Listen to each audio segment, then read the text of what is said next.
जब से सीबीएसई का रिज़ल्ट आया तो हर एक स्टूडेंट की एक चीज़ रही है कि अब हमारा क्या होगा। जैसे कि हम सब जानते हैं कि रिसेंटली सीबीएसई ने अपना रिज़ल्ट डिक्लेयर किया है और स्पेशली यूटी लद्दाख का जो रिज़ल्ट है वो काफ़ी ख़राब आ चुका है, जिसकी वजह से बहुत सारे स्टूडेंट अब परेशान है कि अब क्या होगा, 12 के बाद अब इनको क्या करना है। बहुत सारे स्टूडेंट ने हमारे साथ भी कॉन्टैक्ट किया था कि अब हम क्या करेंगे, हमारे ये किताबें रह रही हैं, कुछ क्लियर हुए हैं, बहुत कम रिज़ल्ट आए हैं, बाकी बहुत सारे बच्चों का बैक है। तो इसलिए आज की इस वीडियो पे हम जानेंगे कि आगे क्या करना होगा, जो बैक जो जो मतलब क्लियर नहीं कर पाए हैं 12 को, उन बच्चों को क्या करना है, और जिन्होंने क्लियर किया है सबसे पहले तो उनको कांग्रेट्स, और आगे उनको क्या करना है इस वीडियो पे हम वो डिस्कस करेंगे।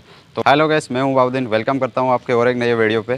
तो आज की इस वीडियो पे हम जानेंगे कि किस तरह आप जो सीबीएसई रिजल्ट के बाद जो हालात है स्टूडेंट्स की, उससे किस तरह निकाला जाए। तो सबसे पहले देखिए, जो भी स्टूडेंट है आप जो पास्ट में हुआ है वो आप मतलब नहीं कर सकते हो, आप किसी भी तरीके से रिज़ल्ट चेंज नहीं कर सकते हो। रिज़ल्ट का इधर इधर होना ये कोई बड़ी बात नहीं है। हो सकता है कि बहुत सारे रीज़न्स हो सकते हैं कि रिज़ल्ट ख़राब होने के, कि आपने पढ़ा नहीं होगा, आपका सिलेबस टाइम पे कवर नहीं हुआ होगा, और इसी तरीके से बहुत सारे रीज़न्स रहते हैं कि आपने पढ़ा भी होगा, सब कुछ सही था, एग्ज़ाम के दिन कुछ ऐसा हुआ जिसकी वजह से आप पेपर अच्छा नहीं लिख पाओ।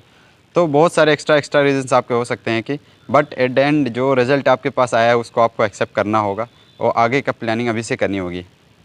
तो इस वीडियो पे हम डिस्कस करेंगे दोनों स्टूडेंट जिनकी मेडिकल थी, चाहे नॉन मेड थी, और जो बाकी स्ट्रीम्स के भी बच्चे थे, और जिन्होंने जो गोल सेट किए थे। अभी बहुत सारे स्टूडेंट्स ये कहते हैं कि हमने जेई का प्लान किया था, 12 के बाद देंगे, नीट का प्लान किया था, कि अब हम क्या करेंगे।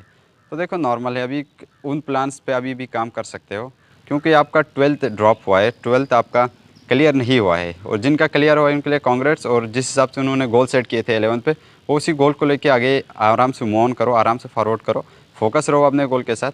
और सबसे बड़ा मसला है कि जिन स्टूडेंट्स का क्लियर नहीं हुआ है, तो उन स्टूडेंट्स के लिए मैं यही कहूँगा कि देखो, आपके पास मेडिकल हो चाहे नॉन मेड हो, अगर आप मेडिकल बैकग्राउंड से हो तो सबसे पहले इस ईयर को आप देखो क्या होता है। अक्सर जब भी 12th एग्ज़ाम देने के बाद बहुत मैक्सिमम स्टूडेंट्स खुद ड्रॉप लेते हैं, ईयर 1 साल या 2 साल ड्रॉप करते हैं ताकि वो एंट्रेंस की तैयारी करे, फिर जाके एक एंट्रेंस फेस करते हैं।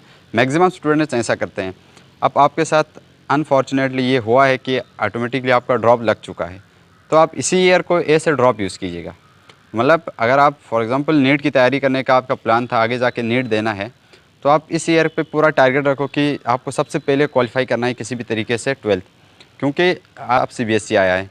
तो बहुत सारे पेपर पे चेंजेस आपको देखने को मिली होंगे, बहुत सारी चीज़ें हुई होंगे कि जिसका एक्सपीरियंस आप लोगों को पहले से ऑलरेडी है। तो सबसे पहले मतलब फ़ोकस करो कि पूरे ईयर पे कि 12 की सिलेबस को पूरी तरीके से कवर करोगे। अगर एक नीट एस्पेरेंट हो तो आप आराम से 12 को अगर सीबीएसई लेवल तक पढ़ोगे, 12 की सीबीएसई लेवल तक पढ़ोगे, तो आप नीट के कम से कम 80-90% कंसेप्ट ऑलरेडी कवर कर चुके होंगे, क्योंकि जो आपका नीट रहता है वो ऑलमोस्ट कम्प्लीटली एनसीईआरटी से ही आता है। तो एनसीईआरटी से आगे पीछे वो जाता नहीं है। तो अगर आप इस साल पे पूरा फोकस करो कि जो हुआ है, देखो अब रिज़ल्ट आप चेंज कर नहीं सकते हो, जो पास्ट के बारे में सोच के आपका टाइम वेस्ट ही हो सकता है और उस पर कोई रिज़ल्ट नहीं निकलने वाला है।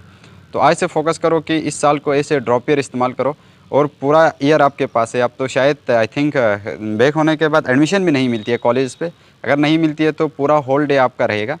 तो फोकस के साथ पढ़ाई करो। 12 के साथ साथ आप पहला फोकस आपका ये रहना चाहिए कि आपको किसी भी तरीके से 12 क्वालिफाई करना है। 12 तक के लिए किसी भी तरीके से आपको 12 तक को सीबीएसई लेवल की सिलेबस आपको कवर करनी है। जेके बॉस से काफ़ी डिफ़िकल्ट रहती है थोड़ी बहुत, ये नहीं कहूँगा कि आसान रहती है। जेके बॉस के कंपैरिजन पे सीबीएसई एग्जैक्टली डिफ़िकल्ट रहती है आपकी, और उनका सिलेबस पैटर्न भी जेके बॉस से बिल्कुल अलग है। तो उस लेवल तक आप लेके जाओगे तो नीट का आपका तब तक 80-90% जो पोर्शन हुआ वो आपका कवर हो चुका होगा। तो उसके बाद आपको बहुत टाइम मिलेगा। तो उस टाइम पे क्या करना है आपको, थोड़ी सी जो कंसेप्ट्स बचे हैं उनको नीट लेवल तक पुश करोगे, तो इस हिसाब से आपका 12 भी इंशाल्लाह क्वालिफाई होगा, और जो नीट का सपना आपने देखा था वो भी ऑलमोस्ट पूरा ही होगा। तो सेकंड बात करेंगे कि जिन बच्चों ने नॉन मेड लेके थे, उन बच्चों का क्या होगा। देखो उनके लिए भी सिंपल है, फोकस करो। आपको देखो, आपके पास होती है जेई मेंस, जेई एडवांस। अब ये नहीं है कि अगर आप सीबीएसई को, सबसे पहले फोकस आपका भी वहीं रहना चाहिए कि 12th आपको किसी भी तरीके से इसी साल पे क्वालिफाई करना ही है।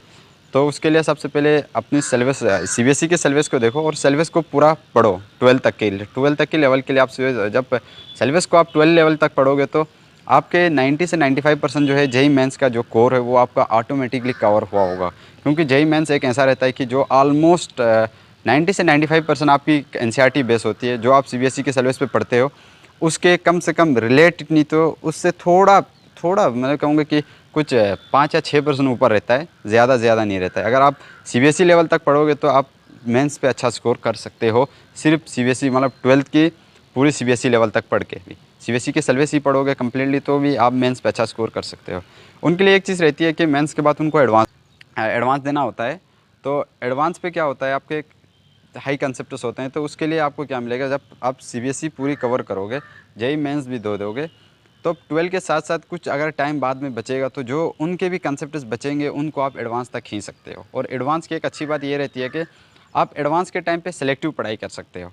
जेईई मेंस के लिए अगर आपने पूरे कंसेप्ट्स पढ़े हैं तो उन कंसेप्ट पे प्रैक्टिस करना होता है। एडवांस के लिए एक्चुअली कंसेप्ट्स कोई चेंज होते नहीं है, प्रैक्टिस करनी होती है, तो बहुत टाइम बचेगा आपके पास, क्योंकि पूरा ईयर अगर आपकी एडमिशन नहीं मिलती है कॉलेज पे तो एक्चुअली मिलती नहीं है, शायद जहाँ तक मुझे पता है मिलती नहीं है, तो नहीं मिलती, पूरा दिन आपके पास है, तो पूरे दिन में आप आराम से अपने जेईई के साथ साथ 12 भी कर सकते हो। और लेकिन सबसे पहला फोकस आपका रहना चाहिए 12 के लिए। बाकी जो भी बच्चे डिफेंस स्ट्रीम से हुए हैं उनके लिए भी सबसे पहला फोकस रहना चाहिए 12 किसी भी तरीके से क्वालिफाई हो। होप ये वीडियो आपको हेल्पफुल लगा होगा। तो अगर इसके बाद भी अगर आपको कोई डिफ़िकल्टीज़ रहती है तो आप कमेंट कर सकते हो नीचे। तो और मेरे साथ जो बहुत सारे बच्चे जुड़े भी हैं, आप भी जुड़ सकते हो इंस्टाग्राम के थ्रू, व्हाट्सएप ग्रुप्स के थ्रू। तो और भी हेल्प की ज़रूरत पड़ी, तो प्रॉब्लम रहती है तो आप नीचे कमेंट कर सकते हो हमें। और इंस्टाग्राम हैंडल यहाँ पे मैं दे दूँगा, तो उस पर भी आप डीएम करके बता सकते हो। Thank you.